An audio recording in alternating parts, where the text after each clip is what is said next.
दोस्तों इस वीडियो में बात करेंगे आज के पूरे मार्केट के अपडेट की, साथ में एसएम का भी अपडेट चेक करेंगे, साथ में कुछ और देखेंगे जो कुछ न्यूज़ आया है तो उसको भी हम एनालाइज करेंगे। तो पहले देखेंगे मार्केट में आज पूरे दिन क्या हुआ।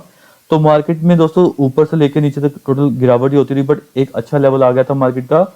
मैंने आपको निफ्टी 17,700 की कॉल भी दी थी अराउंड इस लेवल के आसपास, तो वहां पे कुछ 100 पॉइंट की रिकवरी भी आई है। इसके आसपास मैंने आपको एक बाय इनिशिएट करने के लिए बोला था निफ्टी 17,700 की कॉल लेने के लिए नेक्स्ट एक्सपायरी के लिए। तो यहाँ से 100 पॉइंट की यहाँ पे रिकवरी भी आई है, वो हम चार्ट पे भी चेक करेंगे।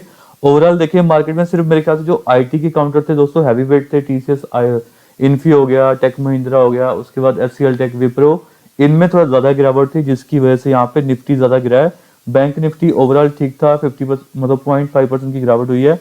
यहाँ पे देखिए स्मॉल कैप और मिड कैप भी ठीक ठाक, बट हाँ ओवरऑल जो मार्केट था, पहले निफ्टी ऑलमोस्ट 1.5-2% एक टाइम पे नीचे आ गया था। 17,648 का इसने लो लगाया है, 1.7% एक टाइम पे नीचे आया था, बट शार्पली वहां से रिकवर किया है। बहुत ही अच्छा लेवल इसने दोस्तों, पूरी गिरावट मुझे लग रहा है कि कवर कर ली है इसमें। एक हेल्दी करेक्शन जो इसका पूरा हो गया है। तो मैंने आपको कल के वीडियो में बोला था कि जितना करेक्शन होना है दोस्तों, वो क्या होगा, नीचे से बाय आउट होना स्टार्ट हो जाएगा। तो आज वो बाय आउट होना स्टार्ट हो गया था। अगर इसका आप लो चेक करेंगे 17,648 से वापस से बंद हुआ है 17,757 पे, और मेरे ख्याल से जो लास्ट हाफ एन आवर की एवरेज है वो आपको दिखा रहा होगा, बट मेरे ख्याल से जब जाते जाते 17,780 790 के आसपास ये पहुंच गया था, मतलब ऑलमोस्ट 17,800 के आसपास पहुंच गया था। तो वहां से मैं बोल सकता हूँ अच्छी खासी यहाँ पे रिकवरी हो गई है। तो कल मेरे ख्याल से एक पॉजिटिव बायस के साथ ही मार्केट चलनी चाहिए। आज एक एक्सपायरी भी थी, तो एक्सपायरी का प्रेशर भी था। जो आने वाला दोस्तों वीक है वो एक मंथली एक्सपायरी भी है, वेडनेसडे छुट्टी है, तो एक दिन कम है हमारे पास एक्सपायरी के लिए। तो वो देखना पड़ेगा। मुझे लगता है कि जो ऑप्शंस के दोस्तों ट्रेड होंगे उनका प्रीमियम जल्दी डिके हो सकता है, क्योंकि ज्यादा दिन ही बचे हैं। कल फ्राइडे है, उसके बाद 2 दिन छुट्टी आ जाएगी, फिर मंडे ट्यूसडे ही बचता है हमारे पास, क्योंकि वेडनेसडे फिर से छुट्टी आ रही है। तो ऑप्शंस की मैं ज्यादा कॉल इसलिए नहीं दे रहा हूँ क्योंकि यहाँ पे टाइम डिके हो जाएगा, और वैसे भी मंथली एक्सपायरी होने वाली है। तो हम नेक्स्ट मंथ का देखेंगे, कुछ डेटा बन के आएगा। तो ओवरऑल देखेंगे मार्केट आज अच्छे से रिकवर किया। जो हमारे स्टॉक है दोस्तों, जो हमने कल 7-8 स्टॉक बताए थे, उनमें ठीक ठाक यहाँ पे अच्छा यहाँ पे मोमेंटम आया है। टेल्ला ने भी एक टाइम पे अपर सर्किट लगाया था, उसके बाद एडीएसएल तो अपर सर्किट पे बंद हुआ है। लेटेंट व्यू भी हमने दिया था 560 से वापस वो 575 पे भी आया था। तो अच्छे अच्छे स्टॉक यहाँ पे मूव हुए हैं। तो एक बार ओवरऑल मार्केट का हम देख लेते हैं। तो पहले एक बार निफ्टी का चार्ट में आपको दिखा देता हूँ कि निफ्टी के चार्ट अभी क्या बोल रहा है।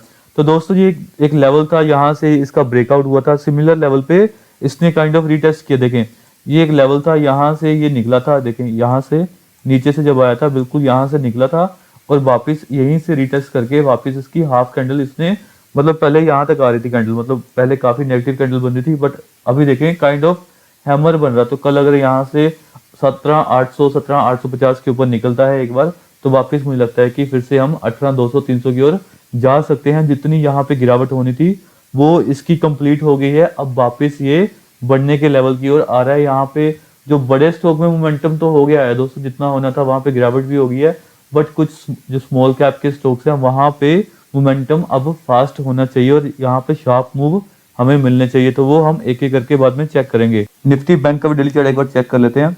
तो यहाँ पे देखिए दोस्तों, पूरा यहाँ पे लग रहा है कि करेक्शन ऑलमोस्ट कंप्लीट हो गया है। बिल्कुल यहाँ पे इतना हैवी यहाँ पे करेक्शन नहीं हो रहा है। जिस हिसाब से निफ्टी में 2-3 कैंडल बने थे, ऐसे वाले कैंडल बने थे, ये इनको देख के डर लगता है दोस्तों। ये कैंडल होते हैं, ये काफी खतरनाक कैंडल होते हैं, मतलब एक बेरिश कैंडल होते हैं। बट इन कैंडल को अगर देखेंगे यहाँ पे जो बैंक निफ्टी में बन रहा है, कुछ भी यहाँ पे बेरिश कैंडल नहीं लग रहा है। जस्ट एक क्या है, यहाँ पे करेक्शन सिर्फ एक प्रॉफिट बुकिंग जोन हल्का सा बना हुआ है, उसकी वजह से यहाँ पे हल्का एक करेक्शन मुझे लगता है कि ऑलमोस्ट यहाँ पे इसने भी ये पूरा रिटेस्ट कर लिया है। जितना यहाँ से इसका ब्रेकआउट हुआ था, ये वाला ब्रेकआउट दोस्तों सिमिलर जो आपको निफ्टी में दिख रहा होगा, सिमिलर यहाँ पे एक रिटेस्ट बन गया, और यहाँ पे काफी शार्प मूव बैंक निफ्टी में बनता है। आज मैं एक्सपेक्ट कर रहा था कि बहुत शार्प मूव आएगा, बट ओवरऑल निफ्टी में यहाँ पे वीकनेस थी, सारे आईटी काउंटर वीक थे, और साथ में क्या था कि ये आज की एक्सपायरी थी, इसलिए ज्यादा बड़ा मूव नहीं आया। मुझे लगता है कि कल एक्सपायरी का प्रेशर तो खत्म हो गया है वीकली वाली, अब यहाँ से बड़ा मूव वापिस इनिशिएट होना चाहिए, और यहाँ से जो इसके हाई लगाए हैं इसको फिर से एक बार क्रॉस करना चाहिए। तो निफ्टी बैंक में मैं काफी पॉजिटिव हूँ आगे आने वाले 1-2 वीक के लिए, स्पेशली जब तक बजट आता है तब तक काफी यहाँ पे पॉजिटिव बायस हो सकता है। तो आप यहाँ पे निफ्टी बैंक के स्टॉक में बने रह सकते हैं। कल मौका मिलता है तो यहाँ पे निफ्टी बैंक में भी हम एक ऑप्शन ट्रेड निकाल सकते हैं। तो वो देखेंगे मार्केट आवर्स में, जब इसका हमें अच्छा मौका मिलेगा फिर से इसी लेवल के आसपास, तो हम एक अच्छा ऑप्शन ट्रेड आगे वाली एक्सपायरी के लिए निकाल सकते हैं। अभी हम फटाफट एक दो कंपनी का रिजल्ट चेक करते हैं। तो सबसे पहले हम डेटामेटिक्स का देखते हैं। इसका मार्केट आज के टाइम पे रिजल्ट आ गया था, मैंने आपको टेलीग्राम पे भी अपडेट दिया था कि मुझे इसके रिजल्ट कुछ खास नहीं लगे, ओके ओके लगे हैं, तो बेटर है यहाँ पे प्रॉफिट बुकिंग की जाए। और उसके बाद काफी बड़ा कट भी लगा था, जाते जाते थोड़ी सी रिकवरी हुई, बट एक टाइम पे 352 353 पे चल रहा था, इसने हाई भी लगाया आज 360 का फिर से, और वापस इसकी क्लोजिंग हुई है 338 के अराउंड, मतलब 340 के नीचे इसकी क्लोजिंग हुई है।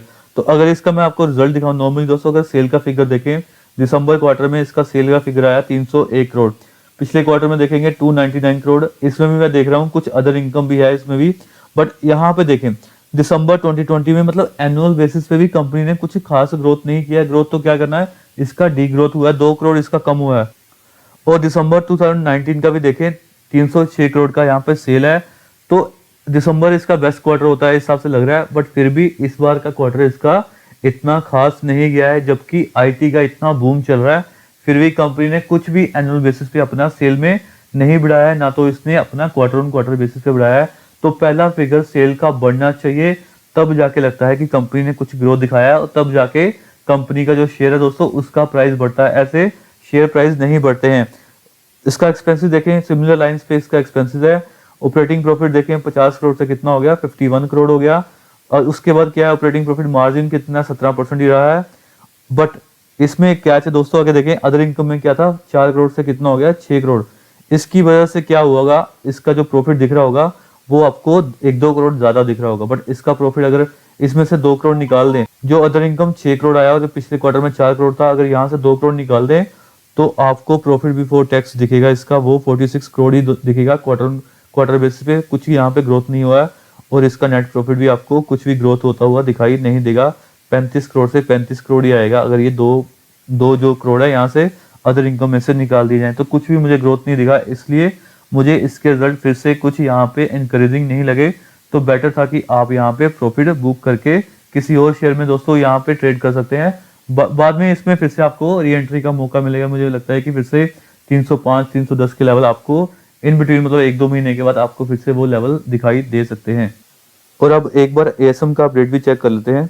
तो पहले लॉन्ग टर्म चेक करते हैं क्या क्या यहाँ पे चेंजेस हुए हैं। तो अगर आप देखेंगे लिस्ट ऑफ सिक्योरिटीज जो दोस्तों मूव हो रही है long term ASM framework stage 1, कब से, कल से, मतलब 21 जनवरी से ये 4 स्टॉक आए हैं जो नए लॉन्ग टर्म एएसएम में जाएंगे 90 डेज के लिए। पहला स्टॉक है एमवीएल इंफ्रास्ट्रक्चर, सेकंड स्टॉक है अल्फा लेबोरेटरीज, थर्ड है सिकल लॉजिस्टिक, इसके बारे में आज कुछ न्यूज आया था सिकल लॉजिस्टिक के बारे में, और फोर्थ नंबर पे आ रहा है कैमफैब अल्कलीस लिमिटेड। तो ये 4 स्टॉक है जो लॉन्ग टर्म एएसएम स्टेज 1 में जा रहे हैं। जो लास्ट स्टॉक है दोस्तों कैमफैब, ये सिर्फ बीएससी पे लिस्टेड है।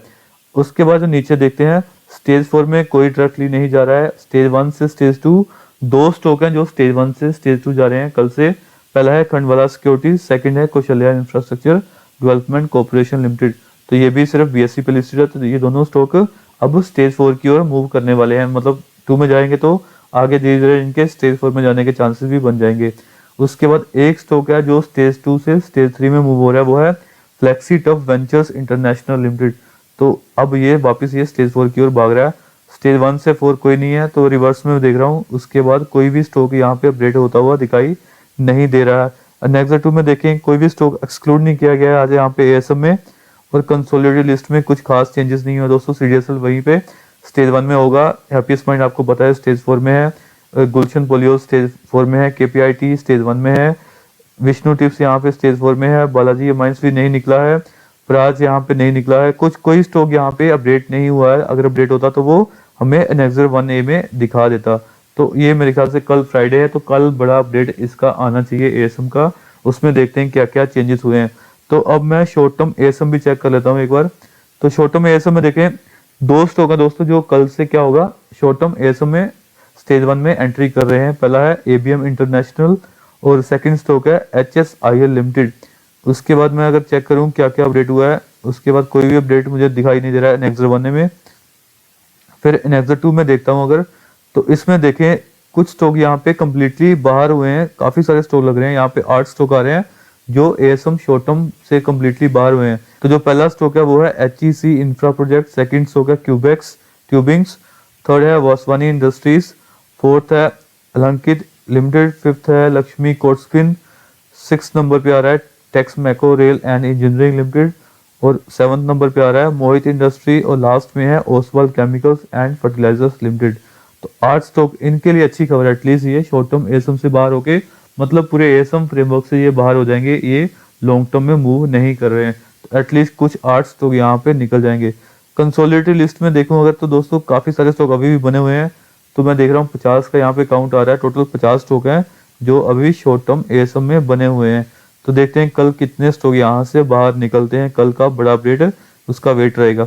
तो दोस्तों ये था पूरा वीडियो मार्केट के अपडेट पे, साथ में डेटामेटिक्स के रिजल्ट पे और एएसएम के पूरे अपडेट पे। अगर आपको ये वीडियो अच्छा लगे तो लाइक और शेयर कर दें और चैनल को सब्सक्राइब कर लें। Thank you.